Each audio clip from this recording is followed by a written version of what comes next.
जय हिंद जय बिहार। देखिए क्लास 10th का फिजिक्स का 5 लेसन है विद्युत धारा का चुंबकीय प्रभाव। प्रश्न संख्या 1, चुंबकीय पदार्थ किसे कहते हैं? आंसर, वैसे पदार्थ जिन्हें चुंबक आकर्षित या विकर्षित करता है अथवा जिनसे कृत्रिम चुंबक बनाए जा सकते हैं चुंबकीय पदार्थ कहलाते हैं, जैसे लोहा, कोबाल्ट, निकेल और इत्यादि। प्रश्न संख्या 2, अचुंबकीय पदार्थ। ये भी आई है। अचुंबकीय पदार्थ किसे कहते हैं? वैसे पदार्थ जिन्हें चुंबक आकर्षित नहीं करता अचुंबकीय पदार्थ कहलाते हैं, जैसे कांच, कागज, पीतल इत्यादि। विद्युत चुंबक क्या है? विद्युत चुंबक लिखे डैश नरम लोहे की क्रोड़ पर लिपटी विषमवाहित कुंडली में विद्युत धारा प्रवाहित करने पर जो चुंबक बनता है उसे विद्युत चुंबक कहते हैं। विद्युत चुंबक वैसा चुंबक है जिसमें चुंबकत्व उतने ही समय तक विद्यमान रहता है जितने समय तक परिनालिका में विद्युत धारा प्रवाहित होती है। ये देखिए एक एथी लिए हुए हैं। विद्युत चुंबक के लिए नरम लोहा का क्रोड़ है। इस पर देखिए कैसे तार लपेटा गया इधर से ऐसे एक बार, लेकिन तार चढ़ना नहीं चाहिए एक दूसरे पर। यह तार देखिए कैसे लपेटा गया है और लपेटने के बाद यहाँ जोड़ दिया गया है प्लस माइनस प्लस से जोड़ दिए। विद्युत धारा जैसे ही इस पर प्रवाहित होने लगा तो ये नरम लोहा, माइल्ड स्टील, नरम लोहा, सॉफ्ट लोहा होना चाहिए ये वाला। ये तांबा का तार होना चाहिए। बैटरी से जैसे जोड़ेंगे में मैग्नेटिक एक्शन आ जाएगा, चुंबक बन जाएगा। जैसे ही धारा प्रवाहित करना बंद कर देंगे तो वो हट जाता है, चुंबकत्व हट जाता है। मैक्सवेल का दक्षिण हस्त नियम लिखें। आंसर, मैक्सवेल का दक्षिण हस्त नियम, यदि धारावाही तार के दाएं हाथ की मुट्ठी में इस प्रकार पकड़ा जाए कि अंगूठा धारा की दिशा की ओर संकेत करता हो तो हाथ की अन्य अंगुलियां चुंबकीय क्षेत्र की दिशा व्यक्त करती है। ये फिगर है मैक्सवेल के दक्षिण हस्त नियम का। परिनालिका क्या है? परिनालिका, जब एक लंबे विद्युत रोधी चालक तार को सर्पिल रूप में इस प्रकार लपेटा जाए कि तार के फेड़े एक दूसरे को अलग परंतु अलग बगल हो तो इस प्रकार की व्यवस्था को परिनालिका कहा जाता है। यह देखिए यही परिनालिका है, कैसे तार को व्यवस्थित किया गया है लेकिन एक दूसरे पर तार चढ़ा हुआ नहीं है। अगला प्रश्न है, ये इंपॉर्टेंट है। फ्लेमिंग के वाम हस्त नियम लिखें। फ्लेमिंग का वाम हस्त नियम लिखे डैश। कॉपी लिखने का तरीका देखिए कितना साफ है। फ्लेमिंग के वाम हस्त नियम, यदि हम अपने बाएं हाथ की 3 अंगुलियों मध्यमा, तर्जनी तथा अंगूठा को परस्पर लंबवत फैलाएं और यदि तर्जनी चुंबकीय क्षेत्र की दिशा तथा मध्यमा धारा की दिशा को दर्शाते हैं तब अंगूठा धारावाही चालक पर लगे बल की दिशा को व्यक्त करता है। यही फिगर है फ्लेमिंग का वाम हस्त नियम का। देखिए फ्लेमिंग का वाम हस्त नियम। विद्युत मोटर का सचित्र वर्णन करें। ये भी आई क्वेश्चन है। विद्युत जो घर में पंखा वगैरह में लगाए जाते हैं, पानी चलता है, वही विद्युत मोटर है। जाइए इसका देखते हैं। विद्युत मोटर में एक शक्तिशाली चुंबक होता है जिसके अवतल ध्रुव खंडों के बीच तांबे के तार की कुंडली होती है जिससे मोटर का आर्मेचर यानी कॉइल कहते हैं। आर्मेचर के दोनों छोर पीतल के खंडित वलयों R1 तथा R2 से जुड़े रहते हैं। वलयों को कार्बन के ब्रशों B1 तथा B2 हल्के से स्पर्श करते हैं। जब आर्मेचर से धारा प्रवाहित की जाती है तब चुंबक के चुंबकीय क्षेत्र के कारण कुंडली के AB तथा CD भुजाओं, देखिए यही AB और CD भुजा है, ये बीच में ही आर्मेचर, ये कॉइल, देखिए इसी में कॉइल लपेटा गया है।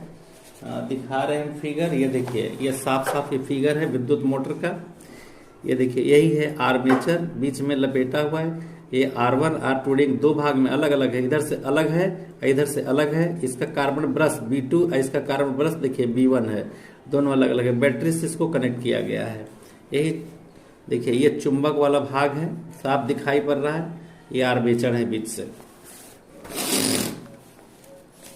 समान मान के किंतु विपरीत दिशाओं में बल लगाते हैं क्योंकि इन भुजाओं में प्रवाहित होने वाली धारा प्राबल्य समान है किंतु उनकी दिशाएं विपरीत हैं। इनसे एक बलयुग्म बनता है जिस कारण आर्मेचर घूर्णन करने लगता है आधे घूर्णन के बाद जब सीडी भुजा ऊपर चली जाती है, मतलब ये ऐसे ऐसे नाचता है, देखिए ये ऐसे ऐसे नाचता है ऊपर नीचे। घूर्णन के बाद सीडी भुजा ऊपर चली जाती है और एबी भुजा नीचे आ जाती है, तब वलयों के स्थान भी बदल जाते हैं। इस ऊपर और नीचे वाली भुजाओं पर धारा की दिशाएं वही बनी रहती है, अतः आर्मेचर पर लगा बलयुग्म आर्मेचर को लगातार एक ही तरह से घुमाता रहता है। अतः विद्युत मोटर एक ऐसा यंत्र है जिसके द्वारा विद्युत ऊर्जा को यांत्रिक ऊर्जा में परिवर्तित किया जाता है। विद्युत मोटर के आर्मेचर की धुरी पर यदि ब्लेड लगा दिए जाएं तो मोटर, पंखा, विद्युत पंखा इत्यादि धुरी पर पट्टी लगाकर मोटर द्वारा मशीन को चलाया जा सकता है। टेप रिकॉर्डर इत्यादि सब कुछ चलाया जा सकता है। देखिए यहाँ पे यही धुरी है, ये धुरी पर, ये देख रहे हैं मिडिल सेंटर पे धुरी पर कोई चीज यहाँ हम लगा देंगे, कॉइल टाइप का, ऐसे घूमने वाला पंखी उंखी टाइप का। जब पंखी लगा देंगे तो पंखा घूमेगा, मोटर लगा देंगे तो मोटर घूमेगा और ये चलने लगेगा और फिर जो काम हमें करना है वो करेंगे। अब देखिए विद्युत जनित्र या इसको हम डायनमो कहते हैं। दिष्ट धारा जनित्र, दिष्ट धारा डायनमो कहते हैं। सचित्र वर्णन करें। देखिए दो तरह के होते हैं जनरेटर, एसी और डीसी, दिष्ट धारा डायनमो और प्रत्यावर्ती धारा डायनमो। आपको आएगा डायनमो का सचित्र वर्णन करें या जनित्र का सचित्र वर्णन करें तो दोनों लिखना पड़ जाएगा, लेकिन अगर कहता है दिष्ट धारा डायनमो तो देखिए दिष्ट धारा डायनमो का सचित्र वर्णन। विद्युत जनित्र यानी डायनमो, विद्युत जनित्र एक ऐसा यंत्र है जिसके द्वारा यांत्रिक ऊर्जा को विद्युत ऊर्जा में परिवर्तित किया जाता है। दिष्ट धारा जनित्र की मूल संरचना को प्रदर्शित करता है। पहले हम आपको फिगर दिखा देते हैं दिष्ट धारा डायनमो का। देखिए ये मेन पॉइंट है विद्युत जनित्र का, एक ऐसा यंत्र है जिसके द्वारा यांत्रिक ऊर्जा को विद्युत ऊर्जा में परिवर्तित किया जाता है। देखिए ये क्षेत्र चुंबक है, ये चुंबक है, ये यहाँ पर देखिए ए है, एन एस साउथ नॉर्थ ये हो गया आपका। यहाँ पे देखिए कैसे है, ये आधा इधर से घूम रहा है, आधा इधर से घूमेगा। जैसे अभी विद्युत मोटर में आपने देखा आधा इधर से आधा इधर से। एगो C1 है, एगो C2 है, अच्छा एगो B1 है, एगो B2 है। यहाँ B1 B2 ये क्या बोलते हैं दिक्पात लगा हुआ है ये अंदर से। ये कार्बन ब्रश हो गया B1 B2, C1 C2 slip ring हो गया और ये सब पूरा ये संरचना दिया दिष्ट धारा डायनमो का। अब इसका स्ट्रक्चर कैसे कैसे अभी हम दिखा रहे हैं। विद्युत जनित्र एक ऐसा यंत्र है जिसके द्वारा, जनित्र मतलब डायनमो, विद्युत जनित्र एक ऐसा यंत्र है जिसके द्वारा यांत्रिक ऊर्जा को विद्युत ऊर्जा में परिवर्तित किया जाता है। दिष्ट धारा जनित्र की मूल संरचना को प्रदर्शित करता है। इसमें विद्युत रोधित तांबे की एक तार की कुंडली AB नरम लोहे के करोड़ पर लिपटी रहती है। इसे आर्मेचर कहा जाता है। इस कुंडली को एक शक्तिशाली नाल चुंबक यानी जिसे क्षेत्र चुंबक कहते हैं के ध्रुवों के बीच स्थित चुंबकीय क्षेत्र में तेजी से घुमाया जाता है। कुंडली के तार के दोनों छोर तांबे के विभक्त अर्धों पर C1 C2 से जुड़े रहते हैं। ये देखिए यहाँ पे B1 B2 है, ये देखिए यहाँ C1 C2 से जुड़ा हुआ है। ये कार्बन ब्रश है, ये C1 C2 स्लिप रिंग है। ब्रश B1 B2 से व्यक्त बिलियों के हल्के से स्पर्श करते हैं। ब्रश इस तरह व्यवस्थित रहते हैं कि जब कुंडली ऊर्ध्वाधर स्थिति को ठीक ठीक पार करती है तो विभक्त वलय के प्रत्येक अर्ध एक ब्रश से दूसरे ब्रश के साथ संपर्क बदलने के बिंदु पर ही होते हैं। इस विभक्त वलय को दिक् परिवर्तक कहते हैं। कुंडली के घूर्णन और विभक्त वलय द्वारा प्रेरित धारा की दिशा में परिवर्तन के कारण बिंदु P एवं Q के बीच जुड़े प्रतिरोधक R, देखिए यही प्रतिरोधक रेजिस्टेंस यानी बल्ब वगैरह कुछ भी हो, लगातार एक ही दिशा में विद्युत धारा प्रवाहित होती है। इस धारा को दिष्ट धारा कहते हैं और यह जनित्र को विद्युत जनित्र कहा जाता है। ये भी इंपॉर्टेंट क्वेश्चन है। ये प्रत्यावर्ती धारा डायनमो है, यानी प्रत्यावर्ती धारा जनित्र का सचित्र वर्णन करें। प्रत्यावर्ती धारा जनित्र, पहले हम आपको फिगर इसका दिखा दें प्रत्यावर्ती धारा जनित्र का। ये देखिए इसमें कार्बन ब्रश B1 B2 अलग अलग है, स्लिप रिंग C1 C2, ये देखिए तो पूरा ही गोल है, ये पूरा ही गोल है, देख लीजिए अच्छा से, ये पूरा गोल है। लेकिन इस डायनमो में देखिए दिष्ट धारा डायनमो में एक ही कोई आधा इधर से आधा इधर से, C1 C2 B1 B2 इधर में। लेकिन इसमें क्या अंतर है दोनों में, तो प्रत्यावर्ती धारा डायनमो में एक ही स्लिप रिंग नहीं, दो अलग अलग रहता है। ये स्लिप रिंग एक है, स्लिप रिंग एक है, C1 C2 हो गया। ये बीच से देखिए, बीच से लाइन ऐसे आ रहा है, मतलब इसमें कॉइल है। ये कार्बन ब्रश B1 और B2 हो गया, C1 C2 हो गया। नॉर्थ साउथ ये चुंबक हो गया, क्षेत्र चुंबक हो गया। ये भी, ये सब तो इसका संरचना है। कैसा कैसा है वो जरा देखें। प्रत्यावर्ती धारा डायनेमो, विद्युत जनित्र एक ऐसा यंत्र है जिसके द्वारा यांत्रिक ऊर्जा को विद्युत ऊर्जा में परिवर्तित किया जाता है। प्रत्यावर्ती धारा जनित्र की मूल संरचना को प्रदर्शित करता है। इसमें विद्युत रोधी तांबे के तार की एक कुंडली AB नरम लोहे के क्रोड़ पर लिपटी रहती है। इसे आर्मेचर कहा जाता है, यानी कॉइल। इस कुंडली को एक शक्तिशाली चुंबक NS, जिसे क्षेत्र चुंबक कहते हैं, के ध्रुवों के बीच स्थित चुंबकीय क्षेत्र में तेजी से घुमाया जाता है। इसमें दो वलय C1 और C2 जुड़े रहते हैं। इसमें दो कार्बन ब्रश B1 और B2 लगे रहते हैं जो वलय को हल्का स्पर्श करते हैं। इससे दो सर्पी वलय C1 तथा C2 उपयोग किया जाता है। अर्ध घूर्णन के बाद धारा की दिशा बदल जाती है। इस प्रकार प्राप्त धारा को प्रत्यावर्ती धारा कहते हैं और इस जनित्र को प्रत्यावर्ती जनित्र कहते हैं। देखिए आपका ये फिगर बना हुआ है। डायनेमो क्या है? छोटा सा क्वेश्चन है ये, बड़ा नहीं, शॉर्ट में। डायनेमो क्या है या विद्युत जनित्र क्या है? डायनेमो एक ऐसा उपकरण है, डायनेमो एक ऐसा विद्युतीय उपकरण है जो यांत्रिक ऊर्जा को विद्युत ऊर्जा में परिवर्तित करता है। यह विद्युत चुंबकीय प्रेरण के सिद्धांत पर आधारित है। यह विद्युत चुंबकीय प्रेरण के सिद्धांत पर आधारित है। आता है कि डायनेमो किस सिद्धांत पर कार्य करता है? तो डायनेमो विद्युत चुंबकीय प्रेरण के सिद्धांत पर कार्य करता है। अगला, इसमें वर्णन था दिक् परिवर्तक। तो दिक् परिवर्तक क्या है? यह एक ऐसी युक्ति है जो किसी परिपथ में विद्युत धारा के प्रवाह की दिशा को उत्क्रमित कर देती है, मतलब बढ़ा देती है। अगला, दिश धारा क्या है? दिश धारा ऐसी विद्युत धारा जिसकी दिशा में समय के साथ परिवर्तन नहीं होता। दिश धारा में समय के साथ परिवर्तन नहीं होता है, इसे डीसी कहते हैं। दिश धारा को डायरेक्ट करंट या डीसी करंट कहा जाता है शॉर्ट में। तो ऐसे विद्युत धारा में समय के साथ परिवर्तन नहीं होता है। लेकिन दिश धारा डायनेमो क्या है? दिश धारा डायनेमो एक ऐसी युक्ति या उपकरण है जो दिश धारा को उत्पन्न करती है। प्रत्यावर्ती धारा क्या है? प्रत्यावर्ती धारा एक ऐसी विद्युत धारा जो समय के साथ आवर्त रूप में बदलती हो और प्रत्येक आधे चक्र के बाद अपनी दिशा उलट देती है, प्रत्यावर्ती धारा कहते हैं। इसकी वोल्टता ट्रांसफार्मर द्वारा घटाई बढ़ाई जाती है।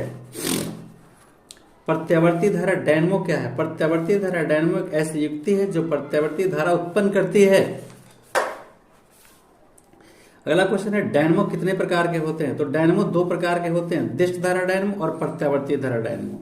अगला, फ्लेमिंग का दक्षिण हस्त नियम लिखें। फ्लेमिंग का दक्षिण हस्त नियम इंपॉर्टेंट है। यदि दाहिने हाथ के अंगूठा, तर्जनी और मध्यमा परस्पर समकोणिक इस प्रकार रखे गए हों कि तर्जनी चुंबकीय क्षेत्र की दिशा को संकेत करती हो और अंगूठा गति की दिशा में हो, तो मध्यमा प्रेरित धारा की दिशा का संकेत करेगी।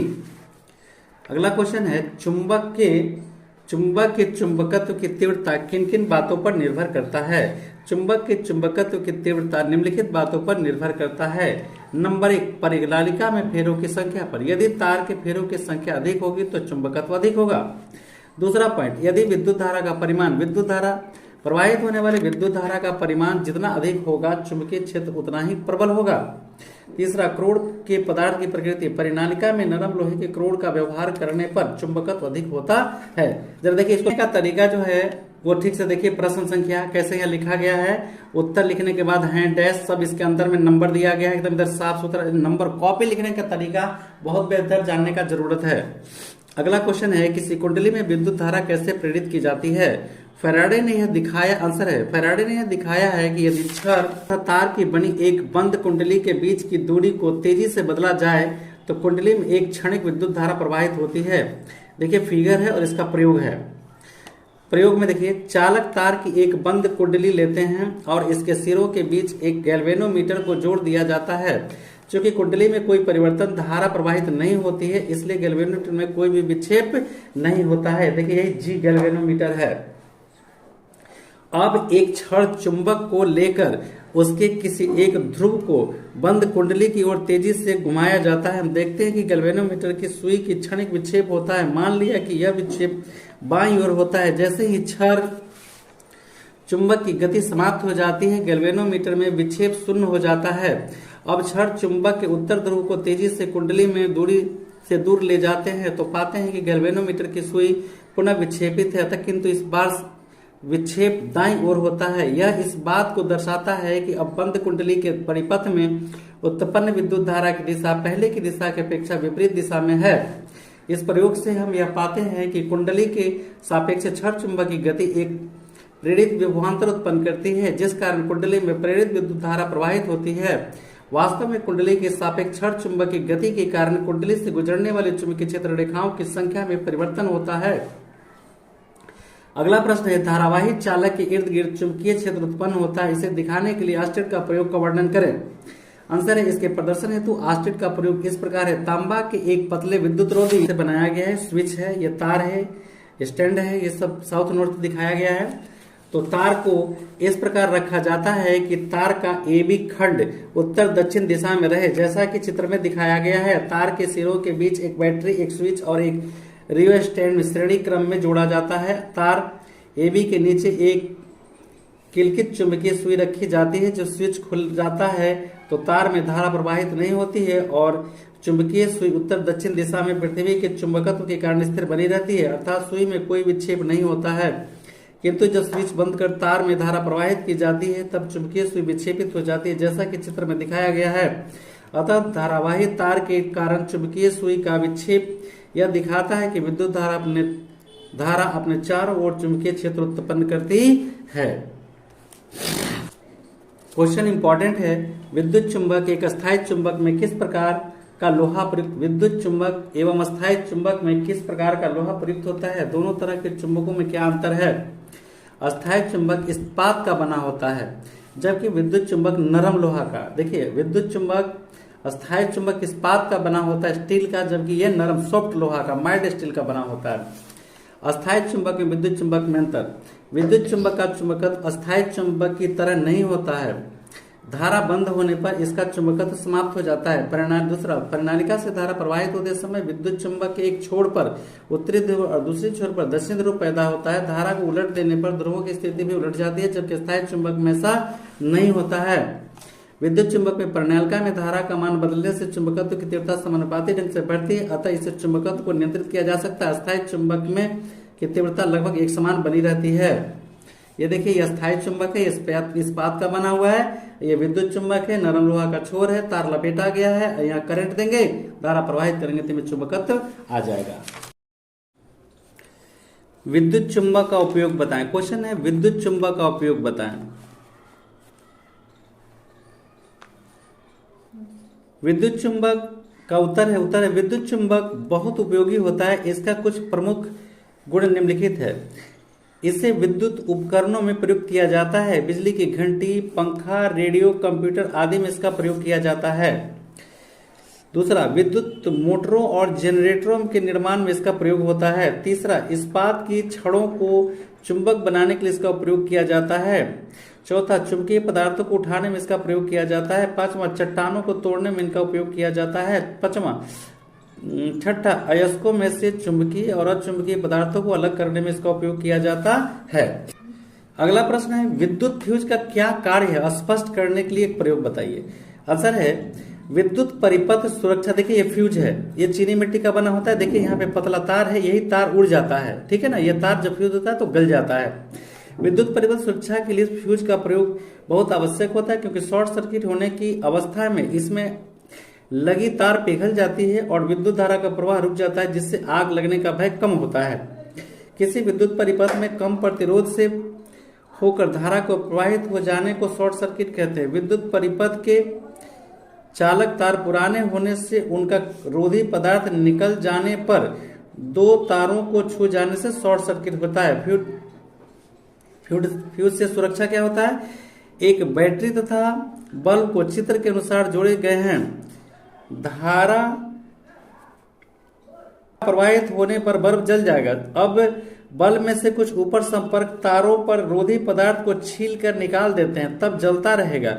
इन तारों के खुले भाग को मिला दीजिए, बल्ब जलना बंद हो जाएगा। इस अवस्था में बल्ब में कोई धारा प्रवाहित नहीं होती है, बल्कि सारी धारा सीधी तारों से होकर चली जाती है।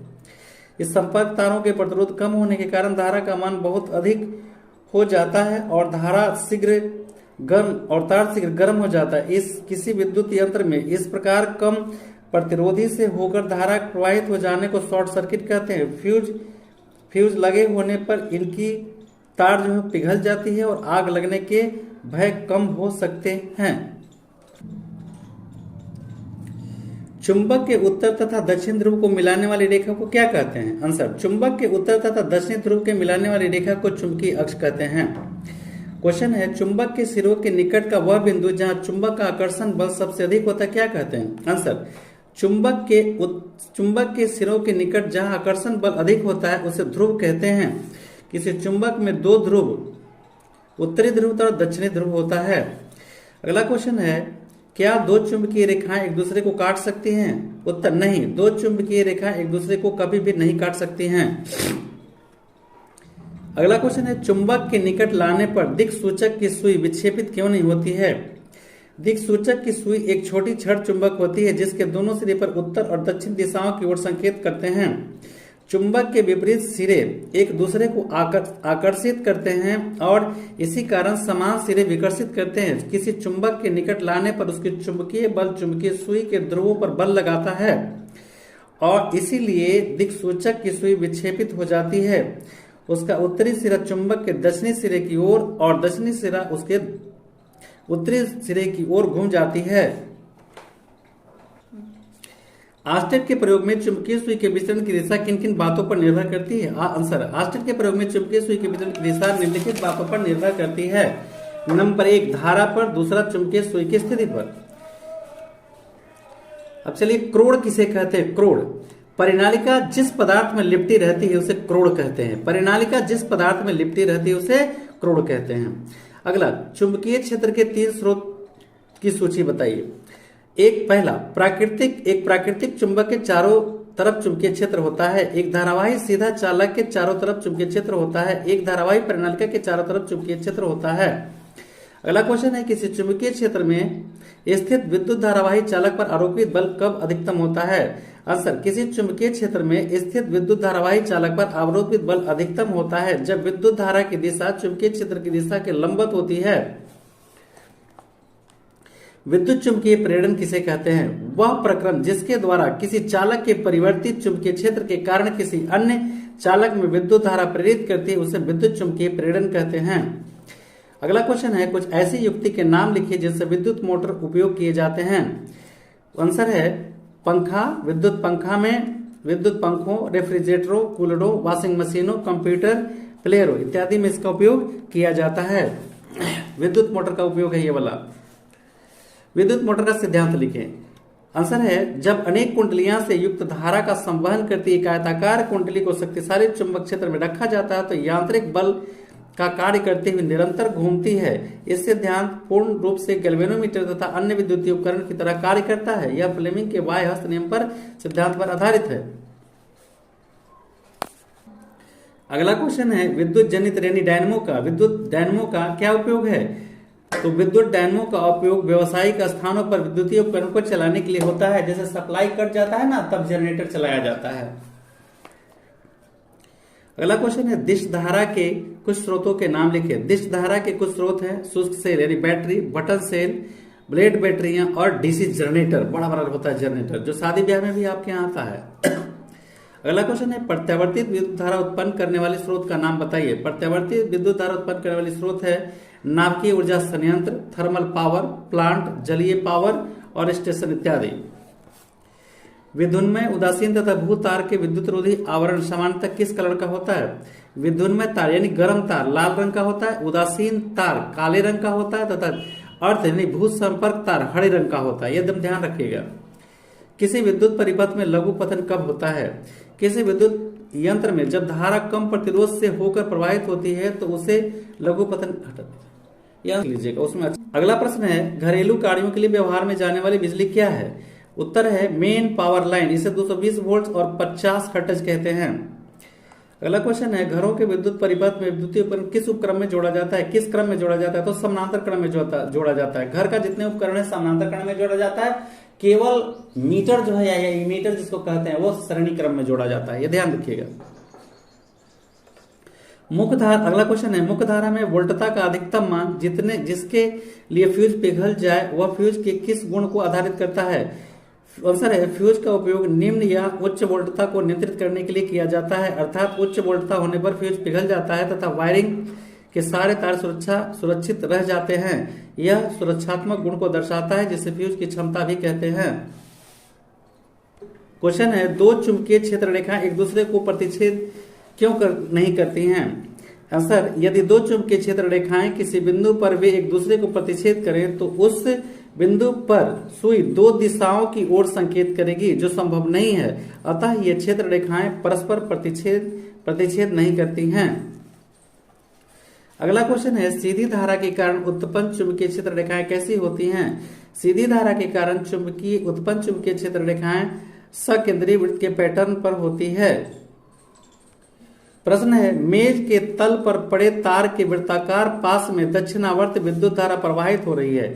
दक्षिण हस्त अंगूठा नियम को लागू करके पास के भीतर तथा बाहर चुंबकीय क्षेत्र की दिशा ज्ञात कीजिए। आंसर है जब मेज के तल पर तार का वृत्ताकार पास पड़ा हो तो पास के अंतर चुंबकीय क्षेत्र तल के लंबवत ऊपर से नीचे की तरफ होगा। ये देखिए कैसे फिगर बना हुआ है। यहाँ पास के बाहर चुंबकीय क्षेत्र लंबवत नीचे से ऊपर की ओर होगा। विद्युत चुंबक और अस्थायी चुंबक में अंतर देखिए। नंबर 1, जितनी देर तक यह धारा बहती है उतने समय तक यह चुंबक का गुण प्रदर्शित करता है। धारा बंद होने पर इसमें चुंबकीय गुण खत्म हो जाता है, लेकिन अस्थायी चुंबक यह अधिक दिनों तक अपने चुंबकीय गुण को बनाए रखता है। दूसरा, इसमें अधिक शक्तिशाली चुंबकीय बल रहता है, इसमें अपेक्षाकृत कम चुंबकीय बल रहता है। तीसरा है धारा की प्रबलता या कुंडली में फेरों की संख्या में परिवर्तन करके इसकी शक्ति को इच्छानुसार बदला जा सकता है, लेकिन इसकी शक्ति को नियत है, इसमें हम बढ़ा घटा नहीं सकते हैं। चौथा, धारा की दिशा बदलते ही इसके ध्रुवों की प्रकृति बदल जाती है, लेकिन इसके ध्रुवों की प्रकृति नियत रहती है। इसमें है किसी चालक की कुंडली में धारा बहाने पर वह कुंडली अस्थायी में बदल जाता है, लेकिन यह चुंबक अस्थायी पदार्थ का बना होता है। क्वेश्चन है विद्युत चुंबक में नरम लौह क्रोड़ क्यों इस्तेमाल किया जाता है? आंसर, नरम लोहे को आसानी से चुंबकीय और विचुंबकीय किया जा सकता है। जब परिनालिका में विद्युत धारा प्रवाहित किया जाता है तब परिनालिका में चुंबकीय क्षेत्र उत्पन्न होता है, जिससे नरम लोहे का छड़ शक्तिशाली चुंबक बन जाता है। जब विद्युत धारा का प्रवाह बंद कर दिया जाता है तो नरम लोहा अपना चुंबकत्व तो जल्द खो देता है। इसी गुण के कारण इस्तेमाल में चुंबक बनाने के काम लाया जाता है। क्वेश्चन है घरों की वायरिंग में दो भिन्न भिन्न एम्पियर के परिपथ उपयोग क्यों किए जाते हैं? आप देखेंगे कि जहां आपको पानी वाला मोटर है वहां दूसरा एम्पियर, ज्यादा एम्पियर का धारा रहता है लगाया हुआ आपको क्या चीज है वायरिंग में, और कम जहां कम लेना है धारा पंखा वगैरह में कम एम्पियर का लगाया जाता है। तो क्यों ऐसा होता है? घरों में जो विद्युत आपूर्ति की जाती है 220 वोल्ट प्रत्यावर्ती वोल्टता की होती है, जिसमें ध्रुवता प्रत्येक सेकंड 100 बार परिवर्तित होता है। एक सेकंड में प्रत्येक सेकंड में 100 बार वो परिवर्तित होता है, यह ध्यान रखिएगा। इसकी आवृत्ति 50 हर्ट्ज होती है। इसमें मेन लाइन पावर कहते हैं। मेंस में प्रायः दो तार, एक 5 एम्पियर की धारा प्रवाहित तथा दूसरा 15 एम्पियर की धारा प्रवाहित होती है। 5 एम्पियर के को घरेलू लाइन में तथा 15 एम्पियर के पावर को मेन पावर लाइन कहते हैं। 5 एम्पियर के घरेलू लाइन 15 एम्पियर को पावर लाइन कहते हैं। घरों में विभिन्न प्रकार के विद्युत उपकरण बल्ब, ट्यूब, पंखे आदि, हीटर लगाए iron, motor, television, refrigerator, mixie इत्यादि व्यवहार किया जाता है। इनमें से बल्ब, ट्यूब, पंखे, टेलीविजन आदि के लिए 5 एम्पियर लगाया जाता है। मोटर, आयरन, हीटर, फ्रिज इत्यादि के लिए 15 एम्पियर लगाया जाता है आवश्यकता पड़ती है। इसी कारण घर में मेंस में दो प्रकार के तार लगाए जाते हैं। क्वेश्चन है घरों के इंपॉर्टेंट है। क्वेश्चन है घर के विद्युत परिपथ में विद्युत उपकरण समानांतर क्रम में क्यों जोड़े जाते हैं? आंसर है घरों में विद्युत परिपथ में विद्युत उपकरण विद्युन्मय तथा उदासीन तारों के बीच समानांतर क्रम में जोड़े जाते हैं। प्रत्येक उपकरण में धारा के प्रवाह को संचालित करने के लिए अलग अलग स्विच होते हैं। पार्श्व या समानांतर क्रम में जोड़ने से सभी उपकरण की वोल्टता एक समान बनी रहती है। इसे संयोजन या वायरिंग के एक मुख्य लाभ यह भी है कि परिपथ स्विच बंद करने से एक दूसरे पर कोई प्रभाव नहीं पड़ता। इस कारण घरों में विद्युत उपकरण समानांतर क्रम में जोड़े जाते हैं। ये जो आंसर है विद्युत के घर परिपथ में विद्युत समानांतर क्रम में क्यों जोड़े जाते हैं, ये उत्तर बिल्कुल सटीक तो नहीं लग रहा है। अब हम इसका उत्तर बता रहे हैं जो बिल्कुल सॉलिड है। हमारे घर के विद्युत परिपथ में उपकरण समानांतर क्रम में इसलिए जोड़े जाते हैं, अगर वो श्रेणी क्रम में जोड़े जाएंगे तो अगर एक बल्ब फ्यूज हो जाएगा तो आगे के सारे परिपथ भंग हो जाएंगे और सारे उपकरण बंद हो जाएंगे, टीवी फ्रिज कूलर चलना सब बंद हो जाएंगे।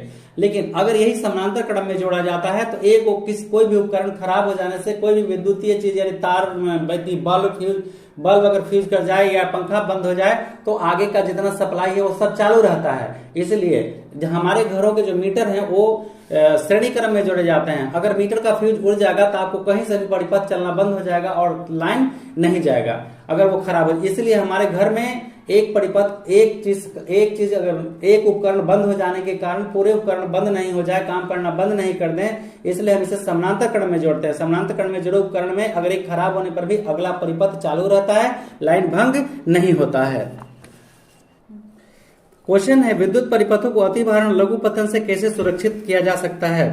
विद्युत परिपथों को अतिभारण लघु पतन नष्ट होने से बचाने के लिए कई सावधानियां और सुरक्षा के उपाय हैं। विद्युत परिपथ में काम आने वाले सभी तारों के ऊपर अच्छे विद्युत रोधी यानी कवर पदार्थ की परत लगाई जानी चाहिए। उसका जो कवर है ऊपर वाला एकदम अच्छा होना चाहिए। इसके अतिरिक्त उन पर कपड़े, रबड़ या प्लास्टिक की परत भी चढ़ाई जाती है। इसके फलस्वरूप तार एक दूसरे के संपर्क में नहीं आते हैं, जिससे लघु पतन नहीं होता। इसके अतिरिक्त परिपथों को विभिन्न भागों में बांटने पर न केवल प्रत्येक भाग की मरम्मत आसान हो जाती है, बल्कि अतिभारण या लघु पतन होने वाली क्षति को भी सीमित किया जा सकता है। विद्युत मिस्त्री विद्युत परिपथ में कार्य करते समय रबड़ के जूते या दस्ताने क्यों पहनते हैं? आंसर, विद्युत के परिपथ के किसी भाग को सुधारने के लिए रबड़ के दस्ताने या जूते का प्रयोग करने से उसकी सूखी लकड़ी पर खड़ा होकर कार्य करने से झटका नहीं लगता है, क्योंकि रबड़ तथा लकड़ी विद्युत का सुचालक होता है। तो ये रबड़ के जूते और दस्ताने पहनकर काम करने से विद्युत मिस्त्री को शॉक लगने का चांस बहुत कम नहीं के बराबर होता है, इसलिए सुरक्षा की दृष्टि से इसका प्रयोग किया जाता है। विद्युत परिपथों, क्वेश्चन है, विद्युत परिपथों तथा साधित्रों में सामान्यतः उपयोग होने वाले दो सुरक्षा के उपाय बताएं। विद्युत परिपथ में साधित्रों यानी वस्तुओं में सामान्यतः उपयोग होने वाले दो सुरक्षा के नाम यह हैं, भू संपर्क तार और फ्यूज तार। एक अर्थ तार जब हम दे देंगे तो कभी भी कोई मतलब कि फ्रिज वगैरह में अगर गर्म तार कहीं संपर्क में आ गया फ्रिज का तो सीधे गर्म तार उससे आएगा और अर्थ से होके चला जाएगा, हम सुरक्षित रह जाएंगे। और फ्यूज लगा देंगे तो जैसे ही सर्किट लगेगा तुरंत फ्यूज उड़ जाएगा। और तीसरा होता है उसको क्या कहते, एक नया उपकरण आया है उसको MCV कहते हैं।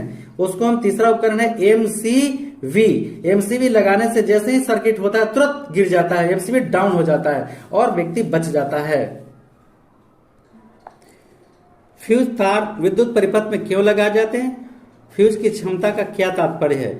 फ्यूज तार सुरक्षा की एक युक्ति है। विद्युत परिपथों में अचानक धारा का मान अतिभारण लघु पतन के कारणों से अधिक बढ़ जाने से परिपथ में लगी युक्तियां जलकर नष्ट हो जाती है, यानी जो साधन लगे हुए फ्रिज, टीवी, कूलर, पंखा ये सब नष्ट हो जाएंगे। ऐसी घटनाओं से बचने के लिए परिपथ में जहां तहां फ्यूज श्रेणी में संयोजित किए जाते हैं। फ्यूज ऐसे पदार्थ का टुकड़ा होता है जिसका गलनांक बहुत कम होता है। जब कभी धारा अत्यधिक बढ़ जाती है तो इससे सबसे पहले फ्यूज गर्म होकर गल जाता है और परिपथ टूट जाता है, यानी भंग हो जाता है, जिससे लगी युक्तियां बल्ब, पंखे, हीटर इत्यादि जलने से बच जाते हैं। फ्यूज की क्षमता, फ्यूज ऐसे तार का एक टुकड़ा होता है जिसके पदार्थ की प्रतिरोधकता बहुत अधिक और उसका गलनांक बहुत कम होता है। देखिए क्वेश्चन है, भू संपर्क तार क्या कार्य करता है? धातु के आवरण वाले विद्युत रोधी साधित्रों को भू संपर्कित करना क्यों जरूरी है? देखिए ये आयरन लगा हुआ है, इसमें 3 गो तार है, एगो भू संपर्क तार है, एगो उदासीन, एगो करंट जो लेके आएगा प्लस। किसी भी विद्युत उपकरण के लिए 2 तारों की आवश्यकता होती है, एक जिसमें धारा गुजरती है और दूसरा उदासीन यानी धारा वापस लौटती है। विद्युत उष्मा उत्पत्ति या टूट फूट के कारण कभी कभी धारा युक्त तार उपकरण को सीधे संपर्क में आ जाता है, मतलब टच कर जाएगा, आयरन को कर लेते हैं, जिससे उपकरण को छू जाने पर शॉक लगता है। इससे बचने के लिए उपकरण के धात्विक भाग का संबंध धरती से कर दिया जाता है। 3 पिन वाले प्लग के साथ इसे जोड़ दिया जाता है। इससे धरती में बहुत गहराई में तार को दबाकर व्यवस्थित कर दिया जाता है। लघु पतन के कारण के समय यह उपकरण धरती में चली जाती है, इससे फ्यूज पिघल जाता है। लघु पतन और शॉर्ट सर्किट से बचने के लिए यह अधिक आवश्यक है। देखिए समझिए इसको ये 3 तार होता है, ये 3 तार, एक गर्म तार, एक प्लस तार, एक माइनस तार, एक बीच में कोई भी वो अर्थ तार होगा। ये अर्थ तार को जमीन में ले जाके कंसल्ट कर दिया जाता है। अब मान लेते हैं कि हाँ ये फ्रिज है या कुछ भी है, अगर ये गर्म तार बाय द वे टच कर गया है तो गर्म तार यहां से तो आएगा, ठीक है। अब ये करंट को जाने का, ये तो अंदर जा रहा है, जा ही रहा है, साथ साथ ये तार को जाने के लिए रास्ता चाहिए, और ये मेरा ये अर्थ तार जो है इसमें कनेक्ट है अर्थ तार में, ये सीधे जमीन में लेके चला जाएगा और सर्किट विद्युत मतलब क्या होगा, किसी व्यक्ति को करंट नहीं लगेगा।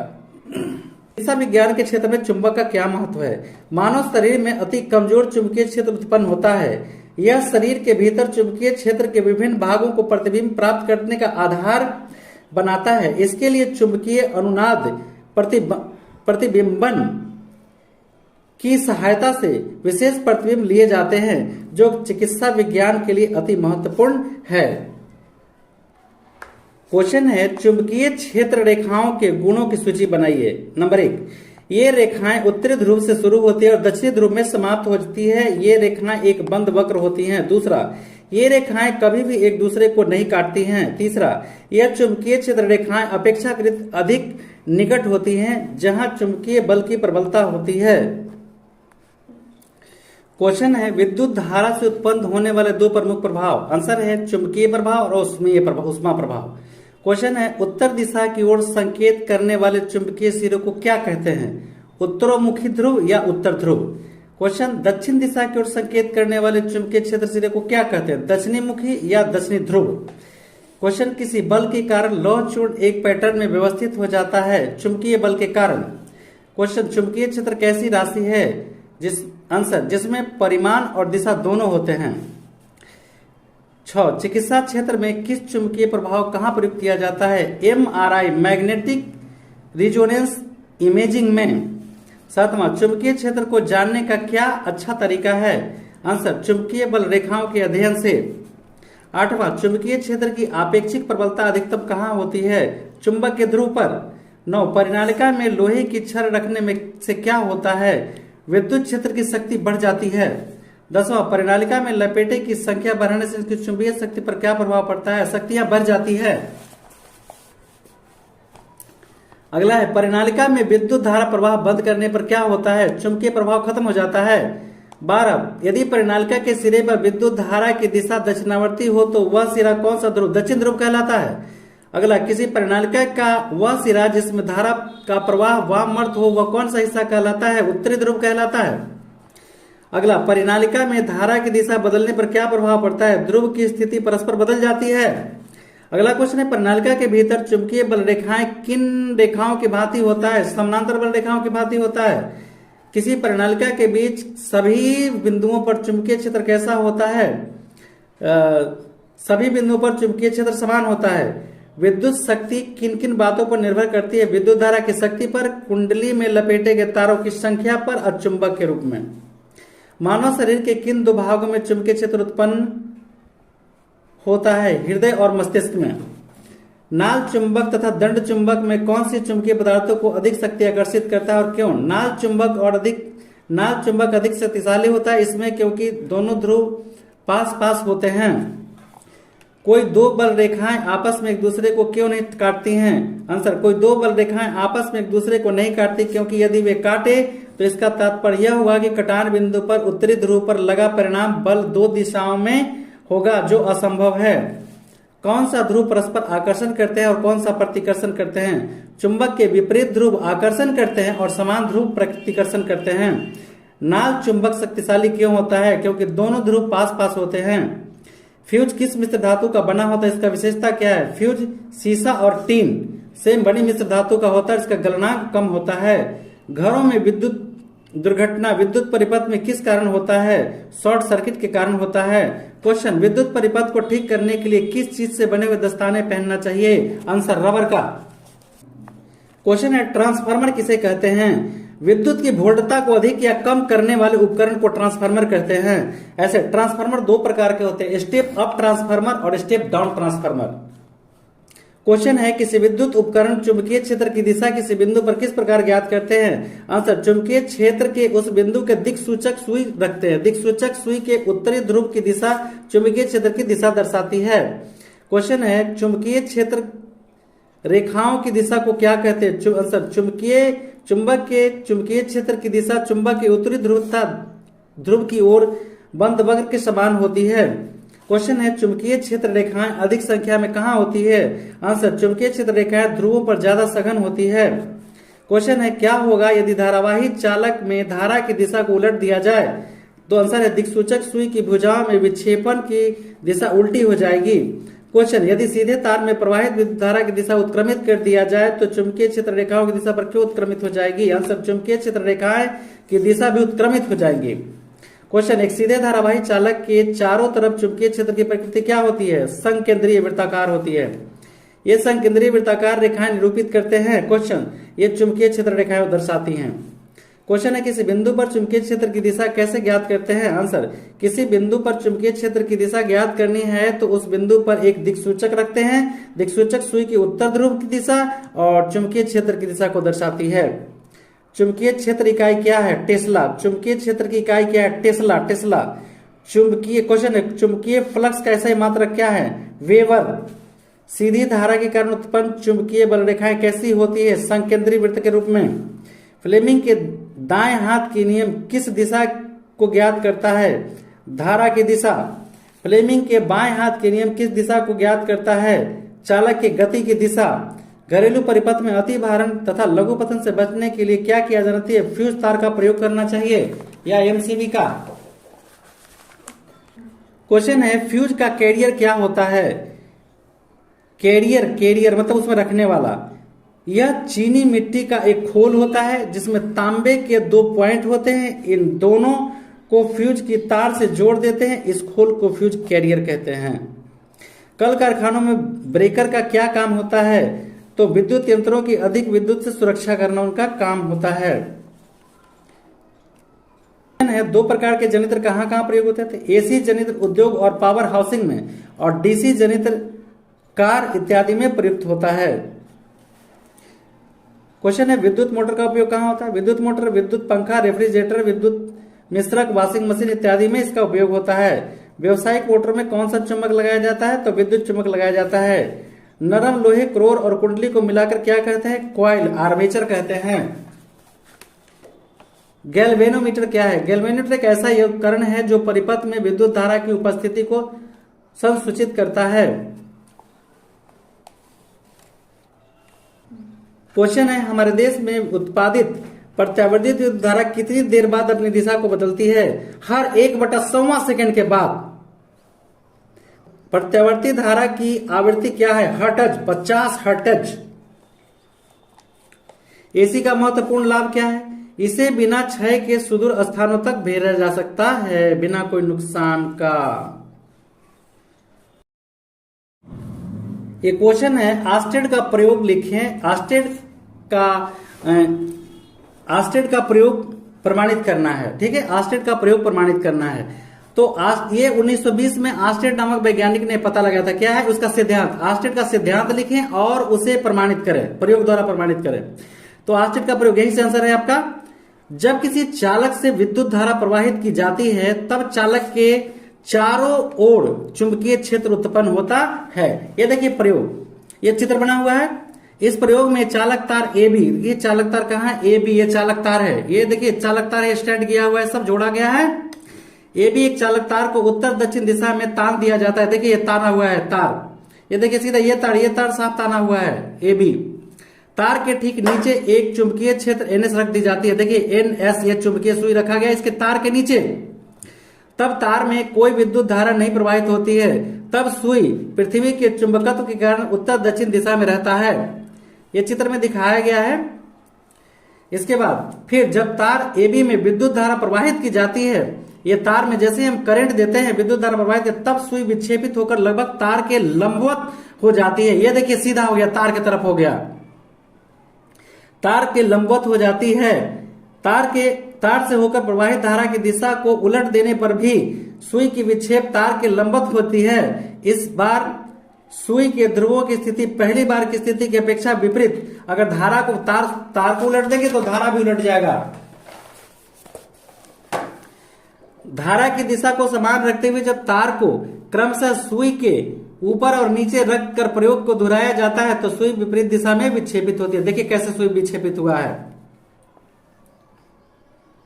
ऑस्टेड के प्रयोग से स्पष्ट है कि चुंबकीय सुई के विक्षेप की दिशा धारा की दिशा पर निर्भर करती है।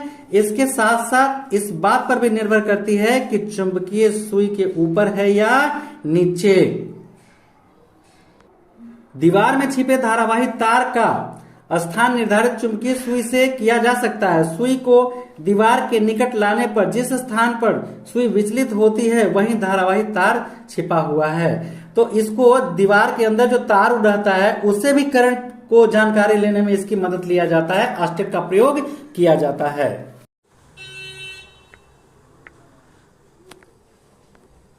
देखिए क्वेश्चन है दिष्ट धारा एवं प्रत्यावर्ती धारा में अंतर बताएं। ये बहुत इंपॉर्टेंट है। दिष्ट मतलब direct current and alternative current. इसको हम डीसी कहते हैं और इसको एसी कहते हैं, अल्टरनेटिव करंट। दिष्ट धारा एक ही दिशा में बहती है और प्रत्यावर्ती धारा का मान तथा दिशा समय के साथ बदलता रहता है। दिष्ट धारा एक ही दिशा में बहती है लेकिन प्रत्यावर्ती धारा का मान और दिशा समय के साथ बदलते रहता है। दिष्ट धारा है, इससे उत्पन्न करने में कठिनाई होती है। इसे आसानी से उत्पन्न किया जा सकता है। प्रत्यावर्ती धारा को आसानी से उत्पन्न कर सकते हैं लेकिन दिष्ट धारा में कठिनाई होती है। तीसरा देखिए लिखने का तरीका, देखिए कैसे लिखना चाहिए, एकदम साफ साफ। तीसरा है दिष्ट धारा को एसी अर्थात प्रत्यावर्ती धारा में बदलने में काफी कठिनाई होती है। डीसी को एसी में बदलने में बहुत कठिनाई होती है। दिष्ट धारा में बदला जा सकता है, एसी को दिष्ट धारा में आसानी से बदला जा सकता है। एक एसी करंट को अगर हम लेके, मोटर होता है इसका, डायनेमो मोटर होता है, उससे उसमें चेंज करके फिर जो काम करना रहता है डीसी करंट से, तो वेल्डर वगैरह जो लोग होते हैं ना, वो डीसी से अगर ज्वाइंट करना होता है तो एसी को तुरंत डीसी में मोटर के द्वारा चेंज करके और फिर वो अपना काम करते हैं। और कोई भी काम करना है तो यह एसी की अपेक्षा कम घातक होता है। डीसी करंट लगने से घात बच सकता है आदमी, यह घातक कम होता है। यह डीसी की अपेक्षा अधिक घातक होता है और एसी करंट एकदम घातक होता है। यह चालक के अंदर से प्रवाहित होता है लेकिन प्रत्यावर्ती यह चालक के सतह पर प्रवाहित होता है। दिष्ट धारा का प्लांट ले जाना महंगा होता है तथा यह महंगी होती है, इसलिए इसका उपयोग कम होता है। दिष्ट धारा एसी को डीसी में बदलने के लिए एक मोटर होता है, उससे भी बदला जाता है और उसका प्लांट भी होता है अलग से जो डायरेक्ट डीसी करंट उत्पन्न करता है, जैसे डायनेमो से।